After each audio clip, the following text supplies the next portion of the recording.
This is the DRZ07, the brand new release from the brand Dorenzo, but they also call it the Universo. And they call it the Universo because of its size, saying that it is not too big and it's not too small, saying that it's sort of universally a great size. And that may well be true, but when I look at this watch and I think of that name Universo, I think of it because of the design of this watch.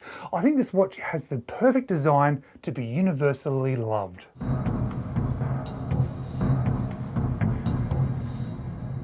Hello, you're watching James. My name's James, you're watching me, and I am talking about watches, and I'm talking again about one of my favourite brands of all time, Dorenzo. Dorenzo is a micro brand coming out of Switzerland that I've said for many years now might be one of the best brands you can buy. And I say that having had hands-on experience with a number of their models and even having one of their watches in my collection. And from the experiences that I've had with the ones that I have had hands-on experience with, including the one that I own, I can say that the designs are unique, they are thought out, and there are details in it that you can see that time and energy and effort has been put into it to create those details and those designs and those unique elements of these watches. But they are also then really, really well made and reasonably priced. Because these are a Swiss-made watch with Swiss movements, they're not particularly cheap watches, but I think for the quality of the watch and the designs of these watches, you are going to get an amazing watch. That is why I've got one in my collection. And I now have a second one in my collection. And I can say, after looking and experiencing a number of the models, and even having that one in my collection, that this new release, this one that's coming out at the beginning of March 2025, is probably going to be the one that fits a lot of people more than even all their other watches in their brand, because I think it is a design that will be universally liked. Now that name Universo relates to the size of the watch being a universally nice size for different people and different wrists, but I think it's a universal design that is going to appeal to a lot of different people. And if you're keen to buy one of these ones, well, you're going to have to think about it very quickly because they launch on the 1st of March 2025.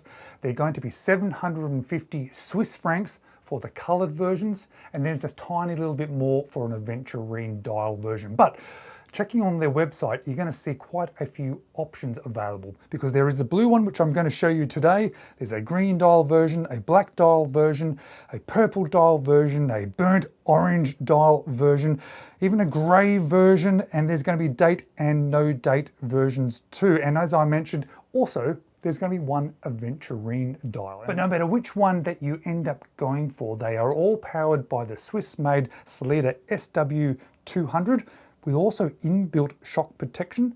There is scratch resistance built into both the case, the bracelet, and the clasp. They have 100 meters of water resistance, a flat sapphire crystal, and a Jubilee style bracelet with an on-the-fly adjustment clasp. Now, of course, the one I'm going to be sharing with you today is the one that I now own. It is the No Date Blue variant. And you probably might have seen that sponsored icon pop up earlier. That is because Dorenzo reached out to me, probably because I've been talking about their brand so often. And they said, well, we've got a new watch coming out. Would you like one to feature in a review? And I said, yes, please, that would be fantastic. So I get to keep this one, and this one's going to be staying in my collection for a while. But let's talk about the dimensions of this watch first, because that seems to be something that they are concentrating on for this particular release. It has a case of 37.5 millimeters. Now this, I think, is a fairly good universal size. Some people may think it's a little bit on the smaller size, but I personally think it is a great size. It has a height of 11.2 millimeters. On the website it says it's a tiny bit thinner than that, but I measured a couple of times and I came out with 11.2. A lug to lug of 45 millimeters. And that's a nice, tight, compact lug to lug, which means it is going to fit a lot of people. The lug width is a standard 20 millimeters, and there's a fair bit of taper all the way down to 16 millimeters on that Jubilee style bracelet, and it weighs in at 122 grams with 4 links removed for my 17 centimeter wrist. And when you put it on that 17 centimeter wrist, which apparently is a medium sized wrist, you'll see that, well, I think it fits absolutely perfectly, but I think it would definitely suit smaller wrists too. And even if you have a larger wrist and you are thinking perhaps it would be nice for it to be a little bit bigger, well, I think it's going to suit you as well, but it does come down to personal taste. Now, when it comes to Dorenzo watches and the designs of the watches, well, there's a lot of things to point out, to concentrate on, and to discover amongst their watches. Not just the dials, but, well, let's start with the dial because it is something that has really grabbed my attention. And this blue dial variant has, well, it's almost a signature feature of Dorenzo watches, and that is the dial has a sort of bowl shape. If you look at the edges of the dial itself, it curves upwards towards that solid bezel. But the dial color itself stands out in a couple of different ways. It is a blue sort of fume style, so it's a lighter blue in the center, working its way out to a darker blue at the edge. But it is also a sunburst dial, so it plays with the light. But then as you look closer, you'll see there's some concentric brushing, almost looking like a circular brushing on the dial, which sort of then accentuates that sunburst effect and plays with the light just a little bit more. Now, I asked for the no date variant because I just think the applied markers on this particular dial look so good without the date. I think it looks good with the date too, but I just think it fits so nicely having those 4 inverted triangles at the 12, 3, 6 and 9 pointing inwards to the center of that dial. It's almost as if they're sort of directing your attention down towards the actual hands themselves. The color fades down towards the center, those triangles point towards the center, and then of course there's some dots, applied dots at the other hour markers. Those applied markers, the triangles or the dots, as well as the hands are all polished, and they capture the light when it is outside and then plays with the background blue light too. But there's so much lume filling all of those markers and those hands that it makes a nice easy contrast between the hands, the markers and that background, making it a very legible watch. But it also gives it a huge amount of after dark legibility too, because there is that much lume involved in this watch, meaning that it is nice and bright when those lights get turned out. But whatever else is left on the dial, being those little markers, the Dorenzo logo, and the word Universo, is all just then printed on in white. Now, because that dial really does capture my attention, I'm really glad that a choice was made to put a flat piece of sapphire crystal so that it doesn't then take away from what I'm looking behind that crystal. And you can see straight through that crystal because there must be a heap of clear AR coating too. Now, those thoughtful design elements certainly do not stop just at the dial. They continue onto the case and that brushed bezel. And let's start with that bezel because there's actually a few things that I really want to point out, because the overall flat surface, which appears initially as flat, that is brushed, that surrounds that dial, is actually a really nice size. I've noticed with some of these Garda watches recently that sometimes solid bezels can be a little bit too thick or a little bit too thin. This one, I think they've got the dimensions right, and as you look at it from the flat angle down along that crystal, you'll see it also curves down slightly away from the dial. Just slightly, but just gives you that little bit of element. But what's more interesting is if you continue to look closer at the edge of that solid bezel, is that side profile, the side profile that is polished, isn't flat. It actually kicks out away from the bezel initially before it tucks back in all the way down towards the case, leaving a gap. But the gap is actually not the interesting part. The interesting part is when you then go back to look directly down at the watch, is that you'll see, because of that kicked out part of the case side, that polished part, you can actually see it. You can see the brushing, and then there's tiny little halo of polish that surrounds it, and that is the side of the bezel.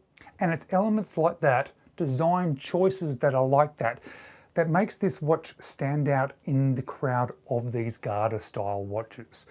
This is something that I think Dorenzo is very good at and also very well known for, because this is a watch, when I start looking at it, I keep finding more and more elements that stand out to me. And some of them are subtle, but they add up. And as these elements add up, they add up to me liking this watch more and more.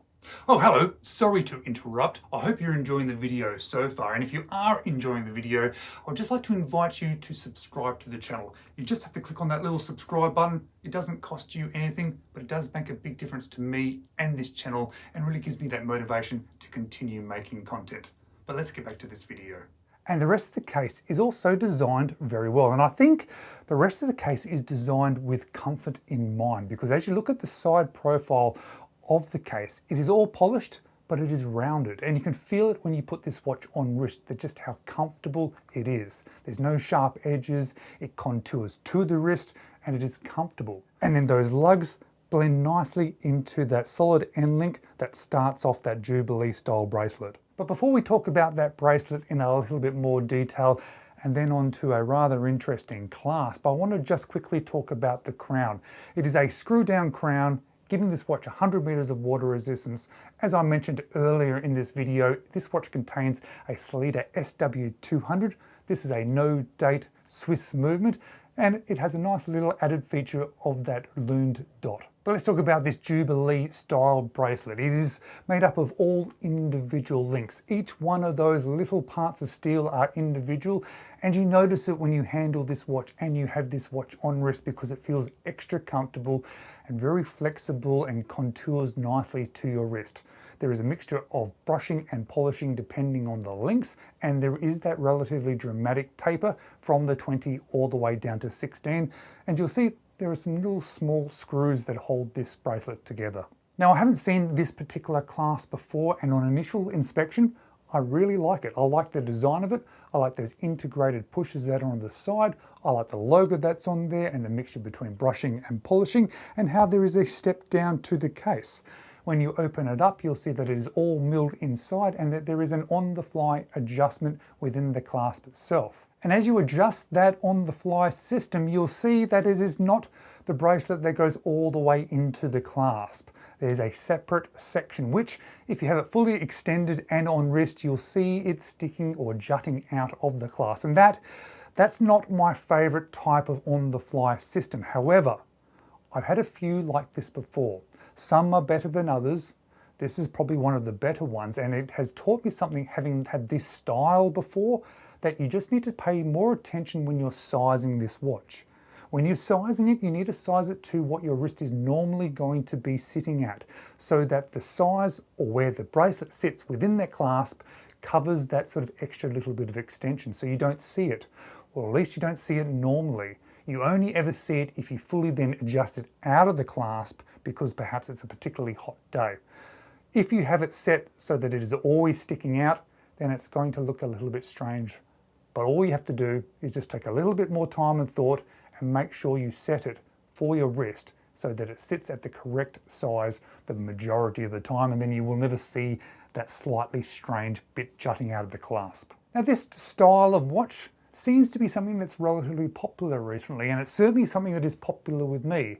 It is a nice sized Garter style watch with a nice bracelet with an on-the-fly adjustment system and a beautiful dial.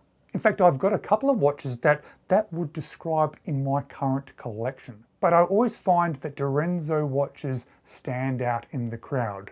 I usually say they stand out in the crowd because of the design, their quality, and the movement choices.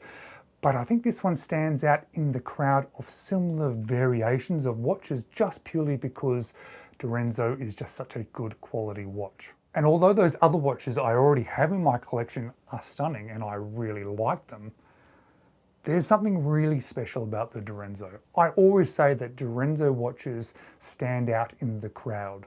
They are one of these brands that creates watches that are just incredible for the money that they cost. I always say that those watches from Dorenzo and brands like Christopher Ward stand out head and shoulders amongst their peers. And this watch, it does stand out. Thanks for watching. Maybe check out a couple of my other videos about Dorenzo watches next.